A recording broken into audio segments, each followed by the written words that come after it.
Hello, and welcome to another episode of the TC4RE Podcast. I'm your host, Alex, as always, and today we are talking about TC4RE and what we've done 3 years on from the George Floyd murder.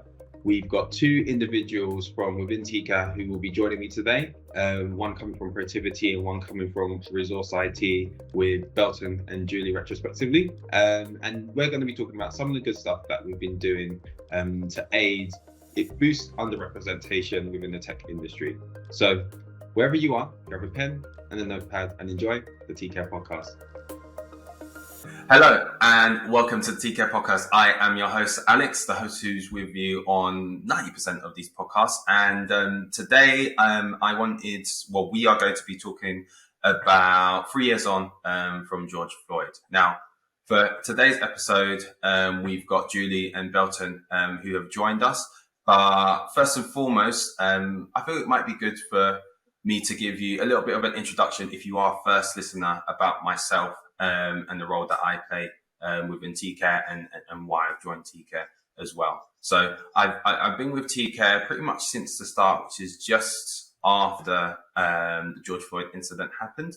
And the reason that I wanted to join is I really wanted to bring some change, not just to my business, but also to my community as well. I really wanted to see how I could get those who are underrepresented into more roles in the tech industry.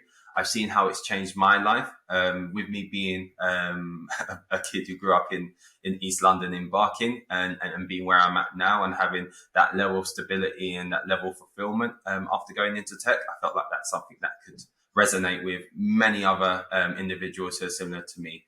Not just those from a Black Caribbean background, as am I, just those from any walks of life who typically find it difficult to stumble upon these roles like I have. So, Julie, do you want to give an introduction about yourself, why you're in TC4RE, and a little bit about why TC4RE is important to the industry as well? I think that would be good to share at this point. Sure. So, hello, I'm Julie Simpson. I'm the founder and CEO of ResourceiT. We're a channel marketing agency. We've been in the IT industry for 20 years. So lots of work with IT channel organizations. My role in TC4RE is to contribute in every possible way I can. My love for seeing people succeed, making sure everybody has an equal playing field, and doing everything I can to use my voice and my influence and my network to give everybody an opportunity. So I'm all across TC4RE in lots of different ways. TC4RE exists because a group of us of CEOs of IT companies across the industry got together after the horrific incident that happened with George Floyd and asked ourselves, what can we do about this? What can we actually do to make sure that that doesn't happen in our industry? So we got together and we thought about all the different contributions we make as organizations, the policies we create, the activities we do, and the efforts we make to make sure that there is equality across our organizations and anybody from any ethnic background has exactly the same opportunity and can reach their full potential. So a lot of brainstorming, a lot of working together. We came up with this community that we are now part of. There are 11 organizations currently involved, including SoftwareOne, Protiviti, Microsoft, Computer Center, and a whole bunch of other businesses. And we're working together to share our learnings, to impart our knowledge on each other, and to drive the industry forwards. So our ambition is to ensure that Black and brown people or anybody from any ethnic minority community is more represented across our industry. So that's what we're all about. Brilliant. Perfectly put together, Julie. Thank you. And Belton, if you could give an introduction to the people about you, who you are, who you represent. Yes, of course. My name is Belton Flournoy. I'm a managing director in Protiviti's technology consulting team. It's a global management consulting firm where I look after the UK digital identity team. I'm also on the advisory board for the London School of Economics Inclusion Initiative, where we're using behavioral science to drive inclusion across professional services and financial services firms across the world. I'm hugely involved in various D and I volunteer roles.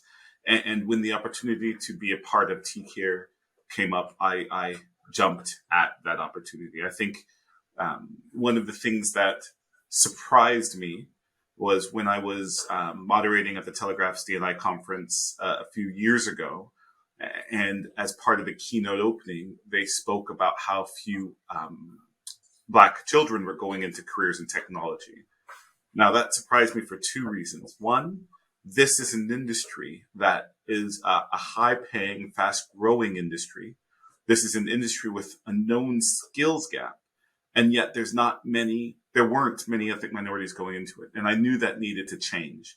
There's a huge opportunity to help address that skills gap if we can start educating the right people on understanding that there's roles out there. And by right people, I mean anybody who's looking for a career change, anyone who's looking for a new role, anyone who's been a teacher who can move into cyber awareness training. And so I saw this as a fantastic opportunity to really help create a more inclusive workforce that really is focused on creating racial equity. Perfectly said, Belton. I feel like I'm around two very well decorated individuals for this episode, so I feel like there's going to be a lot of learnings that I can get from both of you, and a lot of learnings that our listeners can take on as well. And I like that you've mentioned, Belton, about educating and really trying to push the envelope with regards to making sure that those who are underrepresented are getting the same opportunities and are taking those opportunities to work in tech, because it is a great sector to be in. It's one of the fastest moving. I think we've all been in benefit of that. I know, Belton, within the past 6 months, you've been given the opportunity to be an MD. That's something that's happened quite recently. I look around various different businesses within the tech sector and don't see a lot of people who are of your background are sitting at that level. So I do commend you for being at that level and also really being a beacon for others to follow. And that's not just from a race perspective, but also as a gay man as well. I think that is brilliant, and that you're actually setting that up for people to follow on. So let's get to the topic, right? 3 years on from George Floyd is what we wanted to focus on. Julie touched on the reason as to why TK has been set up, and this is one of the catalysts, or the main catalyst, as to why we are doing this. So my first question is actually going to go to you, Belton. So it's about what we've done and how companies have changed since George Floyd has passed away. So yeah, to make it simple, how do you think companies have changed since the George Floyd passing? Yes, this is a good question. I think one that's asked quite a bit, because I think people are worried that the bump or spike in activities right after that happened is going to dissipate. I think one of the big changes that I've seen, though, is as a CEO, you are expected to manage the direction of any organization. And you spend a lot of money building business continuity plans, building strong cyber resilience, making sure you're compliant with regulations so you can try to manage all of the risks that come at your organization. Yet when George Floyd happened, many CEOs were caught unaware. They didn't know how to react. And that's interesting, because you could have thrown almost any sort of disaster at them, and they would have had a plan to respond. And I think the fact that so many leaders were taken aback and were impacted in a way that they didn't know how to respond to immediately was something that wanted them to change. And so I think lots of organizations have been forced to understand how they need to talk about race in the workplace, how they need to address certain racial issues. Things that weren't discussed before are now discussed openly. And in many of the organizations I talk to, it's fantastic to see some of the things that have changed. Within my organization at Protiviti, we've created something called Courageous Conversations. And it's where we can have an open dialogue about race in the workplace.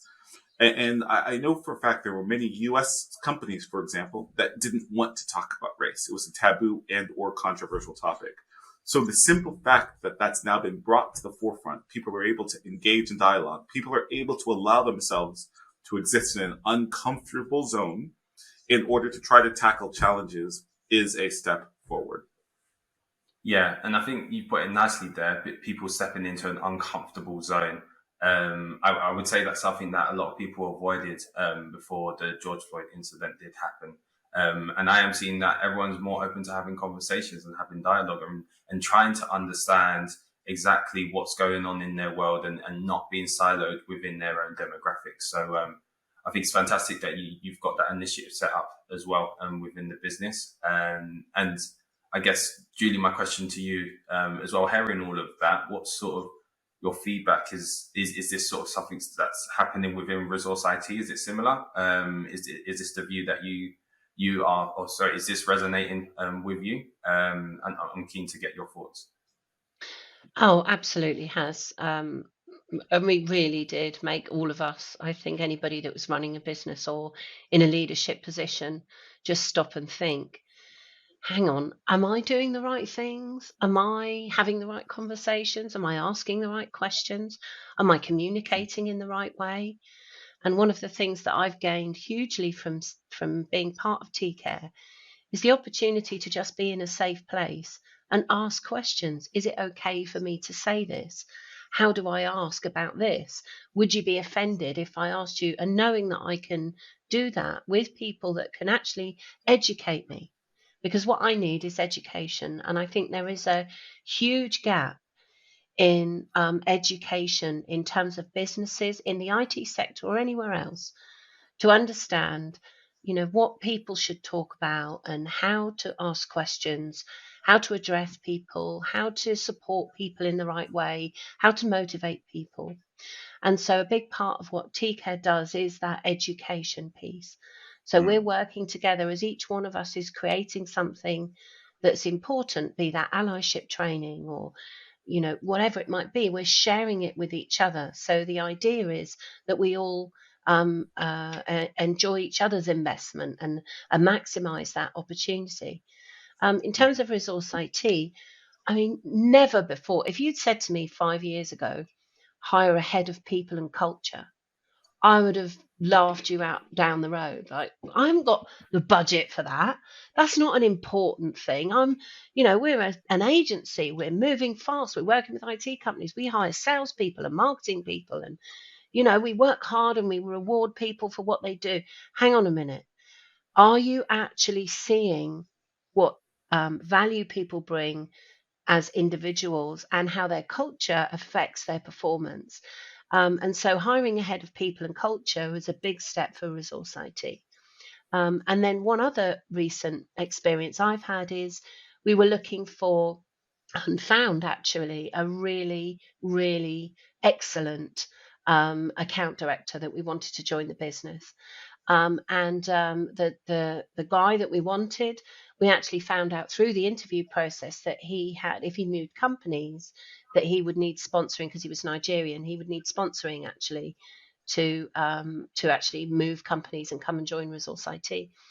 Now, I think back to maybe 3-4 years ago before TCare, would I have gone to the trouble of actually making the investment to wait? So we had to wait 4-5 months actually before all the paperwork was done and he was able to join, which caused pain internally.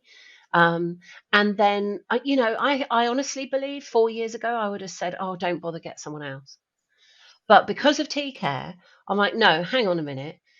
You're saying equal opportunity. You're saying that you respect people from diverse cultures joining your business because it expands our proposition and gives us new insights. And, so here's a great person, but just because it's a little bit difficult, you're just going to throw in the towel and walk away? Absolutely not. So we went forward, we did the sponsorship, we waited, and that employee is absolutely flying. I'm so pleased that we took that, and that was a direct learning, I think, from my experience with TCare. Wow, that's a brilliant story. And in fact, is that who you're referring? Yeah. Referring to? Yeah, I've actually had time with him. He's brilliant. He's absolutely fantastic. So yeah, I think that's a great hire for you guys, and almost wish he came to SoftwareOne. Back off, baby. But I guess I can probably share a little bit in regards to how it's affected SoftwareOne as well. So between myself and Stan, we've been the key drivers when it comes to TCare within SoftwareOne, and we've been trying to push a lot of initiatives into SoftwareOne. Alongside what we're doing within the groups, we've also been trying to amplify what we're doing within TCare and really try and educate.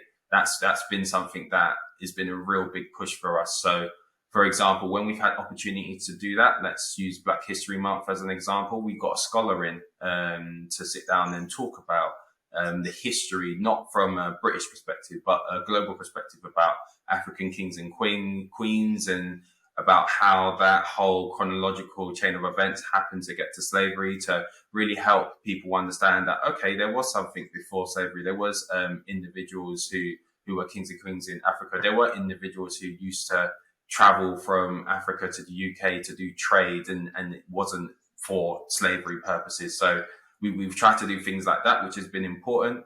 Something that I've also noticed is just with how we're hiring at the moment, it seems like the level of, or the scope that we're giving to multiple roles is grown massively. I think when I started at SoftwareOne, I could probably count less than 5% or 4% of the workforce being from a background that was outside of the norm, whereas now I'd probably say it's gone up massively, especially within our CCOE team, which it traditionally wasn't really like that. It's just different walks of life from different areas. We've got someone who actually has joined the business recently, who actually grew up where I grew up. And I'm like, wow, it's great to see someone who's probably gone through some of the same trials and tribulations as me be in the same position and have that opportunity to succeed. So that stuff has been important. And we've also tried to focus on stories as well, giving personal stories. And we found this to be quite difficult, because if you go and ask someone and say, have you got anything that you're willing to share that might be, I'm going to use the word traumatic, but has some type of traumatic features to it, some people can push back on that. But we have had an individual stand up and talk about some of the things that have happened to them in the past. His story specifically was about how he was misidentified for a robbery and ended up having to stay in the cell for 24 hours, even though he had done nothing wrong. It was just the fact that they went, okay, you look like this person who's done that. We're just going to take you away, even though he had nothing to do with it. And it was quite a strong story, but it was one of our highest attended stories as well. And that people had so many questions afterwards about, why did this happen? How did you get yourself into that position, et cetera, et cetera. So, it's, TK has been an inspiration, for SoftwareOne, not just because of all of this stuff that we're doing, but I think when we hear about what ResourceiT is doing, or Softcat, or Computer Center, and all of the great things that they're doing within their organizations, we feel like we are empowered to be able to do that as well. So it's just it's fantastic. It really is. So yeah, I guess I was just going to respond to one of the things. Yeah, sure. No, that's fine. I think one of the things that I've learned through my work with LSC is they've created an inclusive leadership course now for leaders to go and understand how to be more inclusive at the top levels of and across organizations. And one of the interesting insights that I've gleaned through working with LSC is the concept of, to be an inspirational and inclusive leader, you have to be open to being a vulnerable leader. And what that means is sharing your vulnerability, sharing your mistakes, sharing your challenges with your team doesn't make you weak. It actually lets people feel like they can be more like you. It makes you a person. It shows that you are a person, and it shows people how to get to where you are today, which means you start having stronger people in your organization driving for change. You start having people seeing correlations between your struggles and their struggles, which really helps to, I guess, push them to the next level. So in that example you used when you were saying you're trying to feature people with stories that have those elements, those very strong personal elements to it, that's such a core part of that move to being an inclusive leader. But inclusive leaders really drive inspiration and increase productivity of their people. Yeah. No, I definitely agree with that. especially that level of vulnerability, I guess, is what we're focusing on. Julie, I'm wondering, what has ResourceiT done around sort of being more vulnerable from a leader to employer perspective? I think I've always been fairly transparent. I think anybody that's ever worked for me or met me or dealt with me in business even would say, as my friends would, I've always tried to be the same person.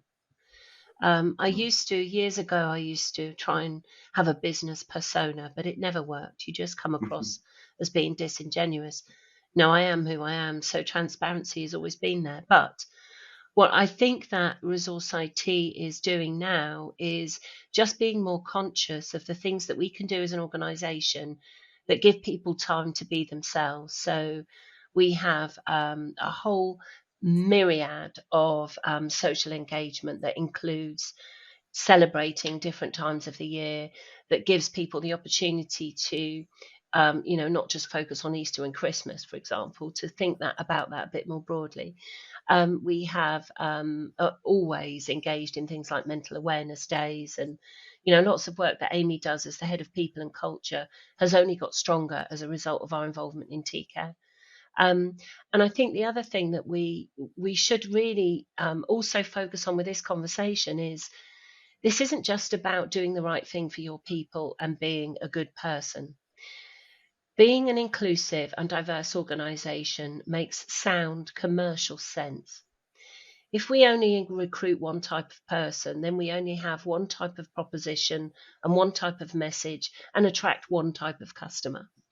If we include people from different diverse backgrounds and we embrace the contribution that they make, then our propositions appeal to wider audiences, and those audiences respond to those. So from a commercial perspective, TCare is also about making our organizations better internally and for our employees, but also making our organization stronger externally so that we have more opportunity to attract different customers from different backgrounds and different cultures, and they can relate to us.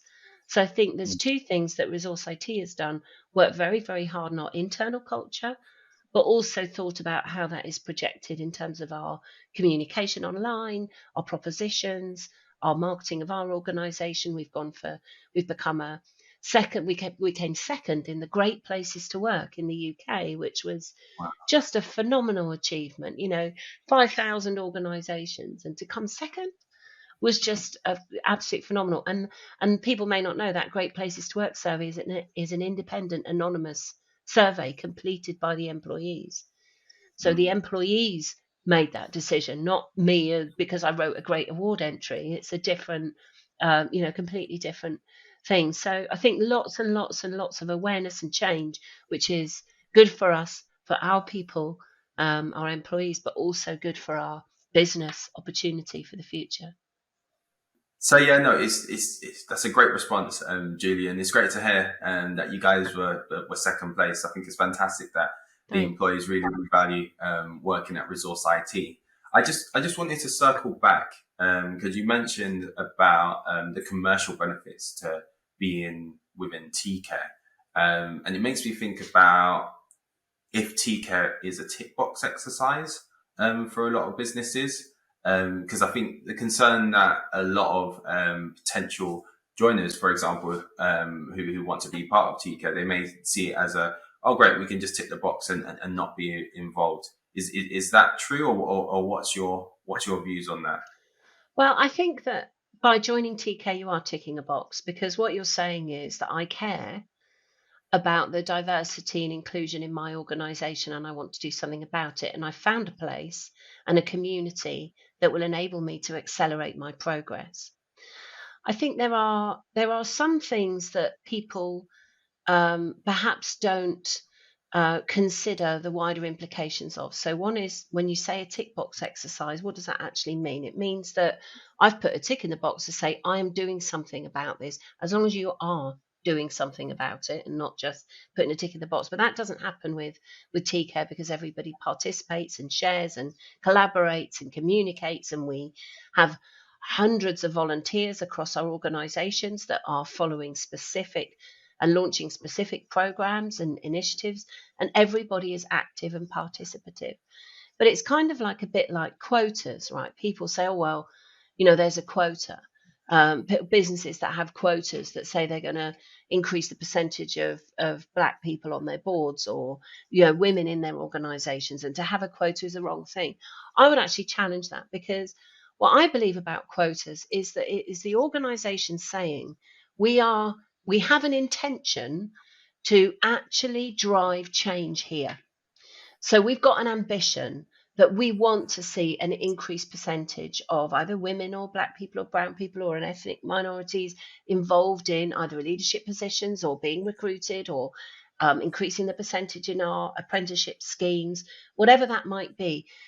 You're kind of setting an ambition by saying there's a quota. And I think people misconstrue what that actually means. And the same with tick boxing exercises.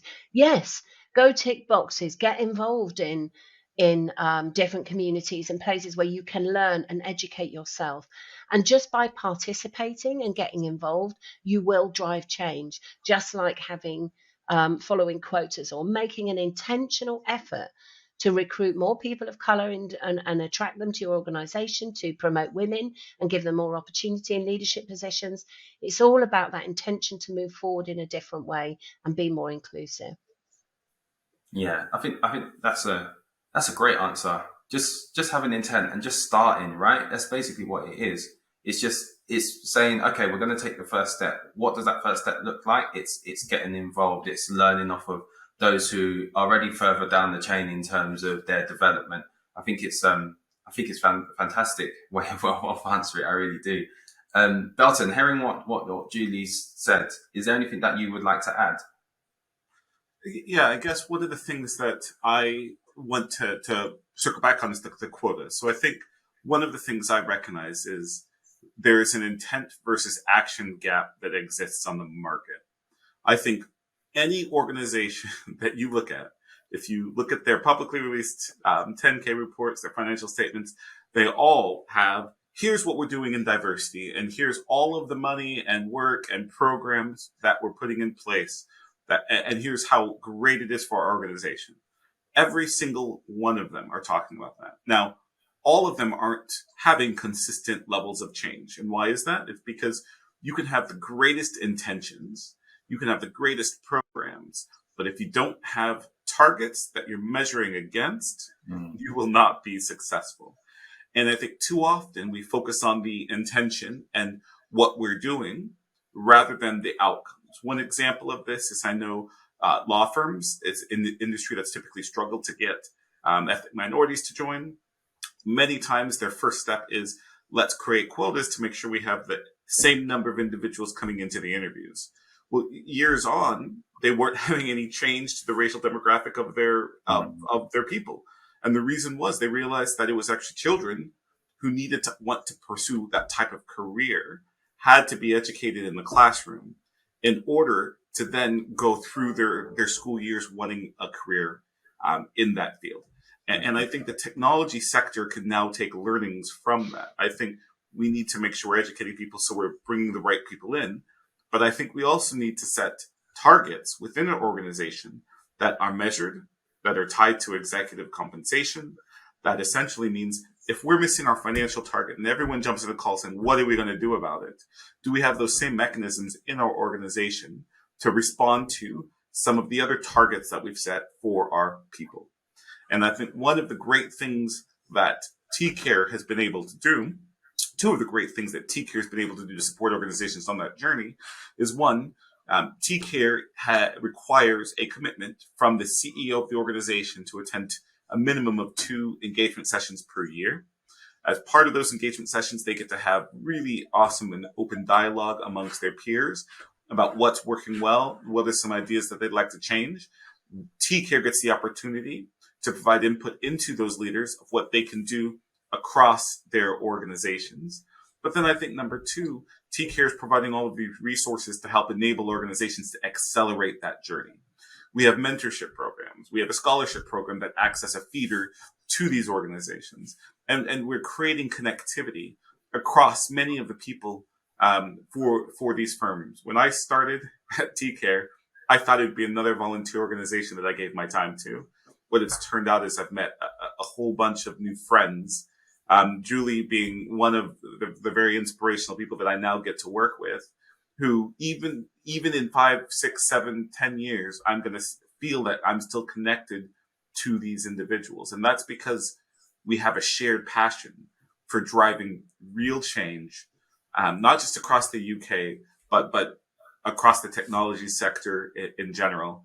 And one of our proudest achievements to date was when we were asked to provide some inputs to the UK Prime Minister on our views on what could be done to help equalize the racial parity across the technology sector in the UK, and how that might help to impact the country's GDP. And so I think it's really interesting, the opportunities that this group is able to have, and many times it comes from the passion that each of the individuals who are part of TCare are able to share and push through. Yeah, precisely. And it's that word you've used, passion. With every member that's involved, and I think we're over 100 members now in various different work streams, which is amazing that we've got so many people driving towards the same goal. But it is that passion that really drives us to do what we're doing, especially things such as like the scholarship scheme as well that we ran last year to give students an opportunity to, first of all, spend some time speaking about a particular interest for them within tech, and present that as a way or an opportunity to try and get to get additional funding and to help them get through those final years of their studying. I just think that, especially from my perspective, when I look into all of the individuals in TCare, you can tell there's a grit and a can-do attitude. Whereas I think sometimes you can be involved in groups and feel like there's a lot of passengers, but I feel like there's a lot of people who really want to drive the business, or TCare forward. Julie, I'm wondering, does that resonate with you? Is that something, the feelings that you have? What are your thoughts? Yeah, passion is definitely at the core. Just before TCare, I was involved in the growth and launch of the WIT network. Same kind of thing, underrepresentation, feeling like, the only woman in the boardroom, the only woman presenting at a sales meeting, whatever those circumstances were. And a bunch of us got together and created the WIT network, and we've now got 8,000 members in 50 countries. So Wow. it's a huge and a lot of organizations that want to support the women in their businesses to achieve more women in leadership positions. We're looking, supporting more female entrepreneurs, and a lot of those learnings I brought to TCare. So I had a passion for women in technology, and I have a passion for TCare, and just seeing that the energy that goes behind it from everybody, the things they do, because we've all got day jobs and we've all got responsibilities. So TCare is a volunteer organisation, and some of the really important dialogue that goes on between the HR directors, or, as Belton mentioned, the CEOs over dinner, or the digital marketing execs, or the salespeople, being able to talk about, how can I be better? How can I improve my recruitment processes? How can I support my staff better? How can I fulfill my opportunity? How can I get on as an apprentice? How can I be a better leader? It's multifunctional in terms of the conversations that are going on. And we're really thrilled to see so many people putting their hand up across the 11 organizations that are the founders and saying, I want to participate, I want to take part, I want to do something. So it's been phenomenal, actually, really amazing. Yeah, I agree. I totally agree. We've got a few minutes left. So the question that I want to ask is, first of all, thank you if you've been listening up to this point. Really do appreciate it. And if you are looking to join, I'm going to sling this one to Belton. If you are looking to join TCare and you're an individual within a business, whether you're a leader or you're just entry level and you think this would be a great initiative to join, how do they go about doing that? Who do they need to contact? Who do they need to speak to? Yeah, so great question. There's probably two routes. You can go on our website and email the email address on the website for the Technology Community for Racial Equality. And we also have a LinkedIn, so you can message us on LinkedIn and look to get involved. I think we are looking for more members over the next 12 months. We're really looking to help bring more technology community. We're really looking to create a technology community. So we want to bring a diverse set of companies together who all have a shared goal of increasing inclusion across their organizations. I know in cybersecurity, we always say better in it together. And many of the more successful ways to combat cyber threats are all of the organizations coming together to share their resources to drive change. We very much feel this is the same way, with tech skills only becoming more in demand. We really feel that T-Care can be a strong way of helping your organization to respond to those gaps in your workplace with skilled resources, while you're also helping to drive inclusion across your organization. Okay, wow. Okay, thank you for sharing that. Julie, is there any final words that you would like to say regarding T-Care and your experience and anything really? I mean, I would support everything that Belton said. Go to the website, follow us on LinkedIn, get involved in some of the content that we're producing. Have a look at we've got ebooks and allyship training and recruitment guides and blog posts and a whole bunch of information, and the amazing podcasts that you guys have been doing. So there's lots of different subjects being discussed, so you can absorb yourself in the culture of T-Care and what it means to be a part of that.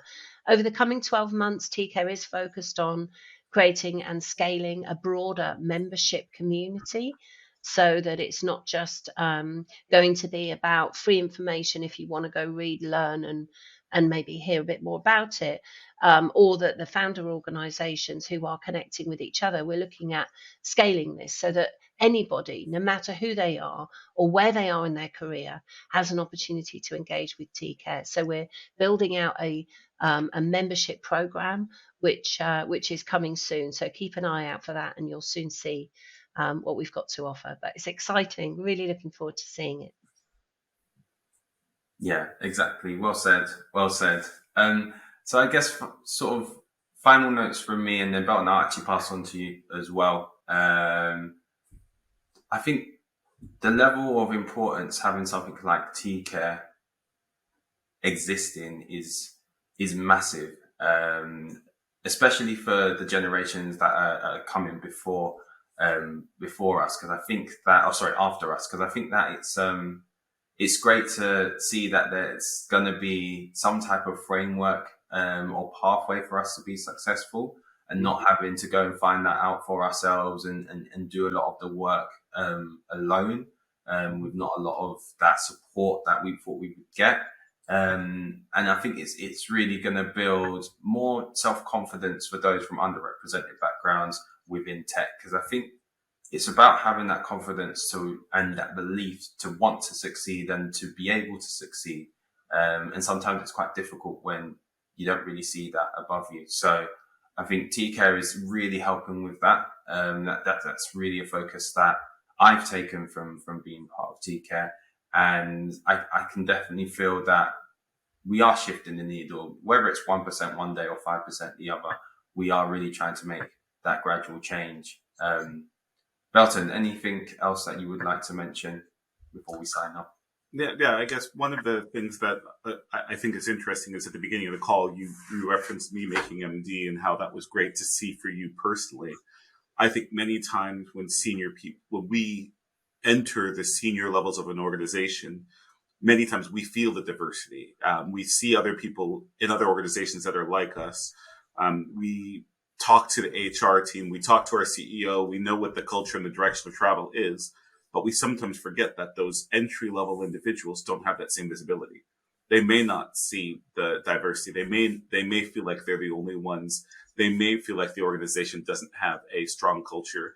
And it's critically important that organizations visibly show their support. That's why you see companies changing their flags for Pride Month online. That's why you see companies posting about the various cultural holidays that they want to show respect for, because those are visible markers or indicators that your organization is supporting it.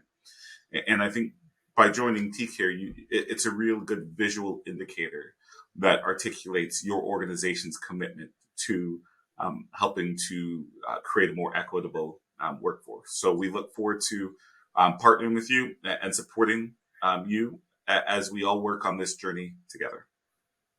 Well said, Belton. Well said. And thank you, Belton, and thank you, Julie, for your time, and thank you for joining on this session. I'm sure our listeners benefited from what they had to listen to today. Just in case you're the first time listening here, you can check all of our episodes on the TCare website. We're also available on YouTube, and we're also available on Spotify to get the full TCare podcast series. And if you want to engage with us and the community, we're available on Twitter, and we're available on LinkedIn as well. And we've got a bunch of different things running in there as well. So this is all we have time for today. I'll say it again. Thank you, Julie. Thank you, Belton. And yeah, this has been the TCare podcast, and we look forward to having you join us on the next one. Take care. Bye. Bye. Thanks for listening. We hope you enjoyed this episode, and we look forward to hearing your thoughts. So please continue the dialogue on socials. To stay updated on when we release the next episode, follow us on LinkedIn and on Twitter at TC4RE. And don't forget to check our website at www.tcare.org for more information and content on today's topics.